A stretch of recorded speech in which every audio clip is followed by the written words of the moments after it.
Le rapporteur Savary qui avait la parole.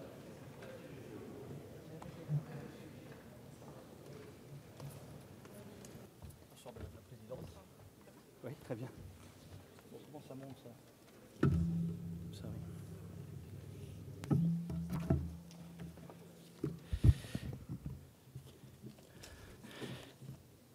Madame la présidente, monsieur le ministre, mes chers collègues, cette proposition de loi préparée à la demande de la SNCF et de la RATP pour endiguer la fraude dans les transports publics a été télescopée par l'actualité tragique du terrorisme.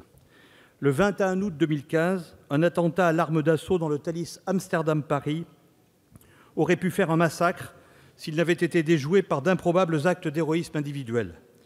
La réplique monstrueuse du 13 novembre dans les rues de Paris nous a donné la mesure de ce à quoi nous avions échappé dans le Thalys.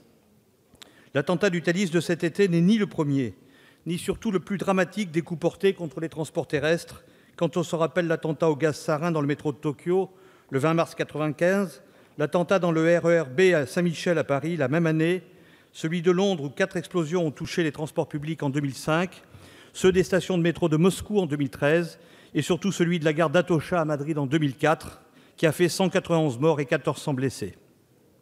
Mais il survient dans un contexte de guerre terroriste systématique qui accroît considérablement notre exposition aux risques, en particulier dans les transports collectifs, du fait de leur spectaculaire démocratisation dans nos sociétés d'abord, comme dans les pays émergents désormais.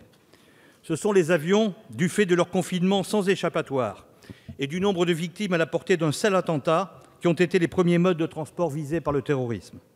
Le choc effroyable des attentats des tours jumelles de Manhattan, le 21 septembre 2001, a provoqué une prise de conscience d'un changement d'échelle du terrorisme international.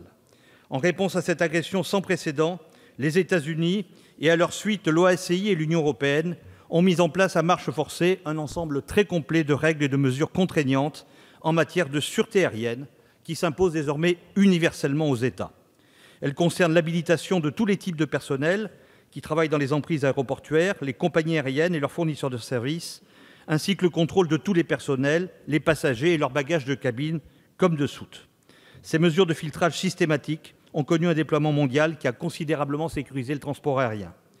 Malgré cela, le crash volontaire provoqué par son pilote de l'avion de la Germanwings à Barcelonnette le 24 mars 2015, comme la destruction par bombe embarquée du charter affrété pour des touristes russes au départ de Sharm el-Sheikh le 31 octobre 2015, nous ont tragiquement rappelé que le risque zéro reste inaccessible. Cependant, malgré les nombreux attentats qui les ont endeuillés, les transports collectifs terrestres n'ont pas accédé au même niveau aussi systématique de prévention des risques terroristes. La raison principale ne tient pas tant à une indifférence des pouvoirs publics et de la communauté internationale qu'aux redoutables problèmes de mise en œuvre qu'ils posent.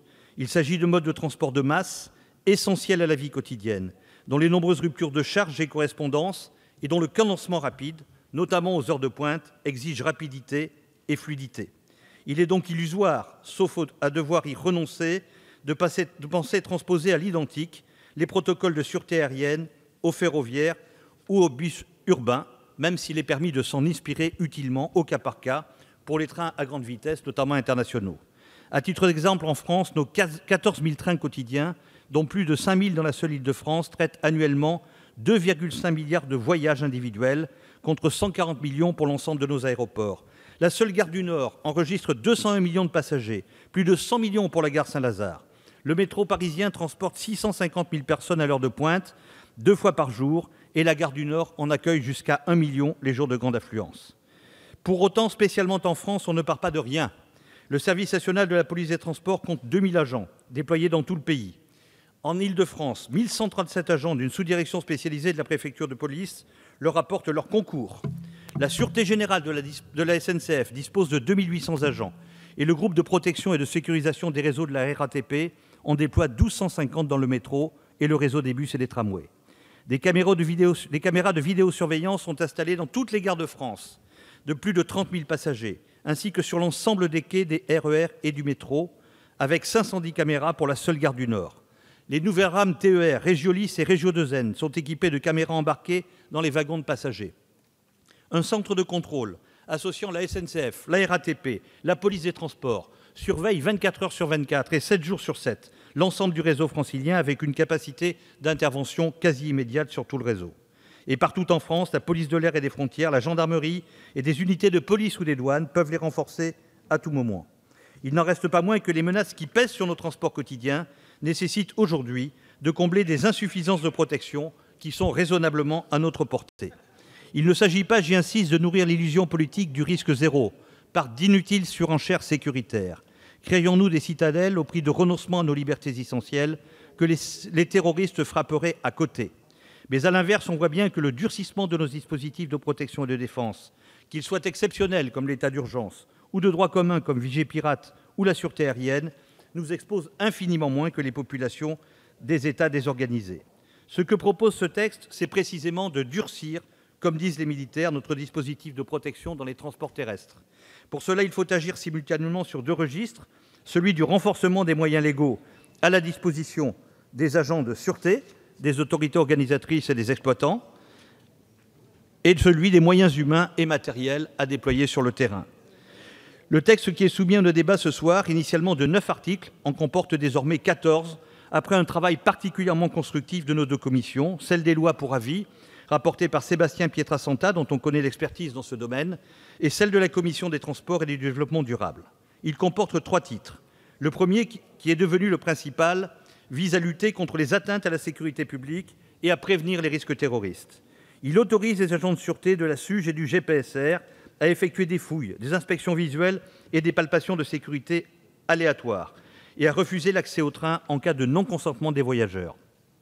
Il autorise ces agents à effectuer leurs missions en civil et en armes, dans des lieux ciblés, dans les véhicules de transport, sous contrôle du procureur de la République. Il donne la faculté à tous les agents de police judiciaire, gendarmes, policiers, douaniers, de participer à la police des transports en cas de nécessité et en tout lieu du territoire national. Il introduit des peines d'interdiction de séjour dans les gares et dans les trains. Il permet des enquêtes administratives supplémentaires aux régimes actuels d'habilitation pour le recrutement et l'affectation des agents de sûreté. Il place leur formation et leur contrôle sous l'autorité de la police et de la gendarmerie. Il exige la présentation de documents d'identité en cas de fraude, à défaut de quoi il crée une contravention pour incapacité à justifier de son identité. Le titre 2 étend les prérogatives de la police des transports, notamment dans la lutte contre la fraude. La fraude à la SNCF et à la RATP n'est plus seulement un manque à gagner considérable, évalué à 500 millions d'euros par an. Elle devient un phénomène de société, indépendant de la solvabilité des usagers, puisque 500 millions d'euros sont dépensés chaque année pour financer des tarifs sociaux et des gratuités de services publics, ciblés sur une grande diversité de publics fragiles. Alors que la sûreté va exiger des dépenses et des investissements nouveaux, il serait particulièrement injuste qu'elle protège tout le monde, mais ne soit financée que par ceux qui consentent à payer le prix des transports. C'est la raison pour laquelle cette proposition de loi amendée introduit 4 grandes dispositions visant à améliorer le recouvrement des amendes d'infraction. L'une pour lutter contre la vente à la sauvette de faux billets. L'autre pour ramener de 10 occurrences annuelles à 5 le délit de fraude d'habitude. Une autre encore pour lutter contre la fraude collectivement organisée. Et enfin, un article 9 important qui crée une plateforme d'interrogation sous contrôle de la CNIL, permettant aux exploitants de poursuivre le recouvrement de leurs amendes d'infraction. Enfin, un titre 3 a été introduit à l'initiative de Marie Leverne pour lutter contre le harcèlement sexiste dans les transports collectifs. Je voudrais cependant insister sur 3 dispositions majeures qui ont été introduites par les débats en commission. À l'initiative de Sébastien Pietrasanta, ce texte propose la création d'un délit de soustraction à un relevé d'identité qui ne permettra plus aucune échappatoire à un contrôle ou à une vérification d'identité. C'est l'avancée majeure de l'article 8 bis nouveau de ce texte.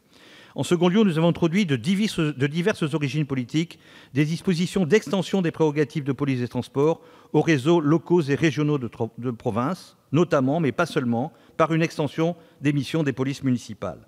Enfin, à l'initiative de votre rapporteur, le texte demande au gouvernement un rapport de préfiguration d'une taxe de sûreté intermodale prélevée sur le prix du billet afin de financer les investissements matériels et humains de sûreté dans les réseaux. Car pour être effective, l'augmentation de notre niveau de sûreté dans les transports demandera des investissements humains et matériels.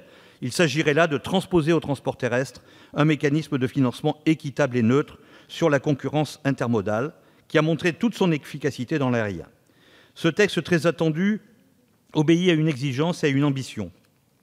Son exigence est de s'inscrire dans les valeurs de la République, et en particulier de n'introduire aucune confusion, aucune tentation d'empiètement entre les prérogatives des agents de sûreté et les prérogatives des agents de la police et de la gendarmerie. Il y va du respect des droits fondamentaux des personnes il y va du respect scrupuleux des libertés publiques, il y va du respect de la liberté de circulation des biens et des personnes, dont nos transports publics sont l'instrument essentiel.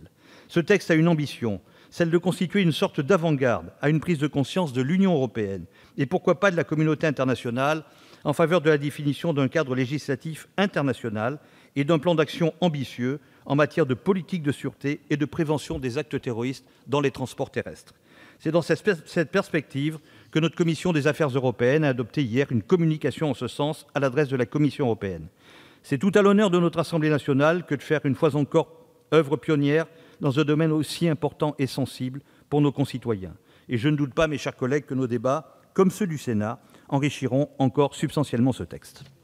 Merci, monsieur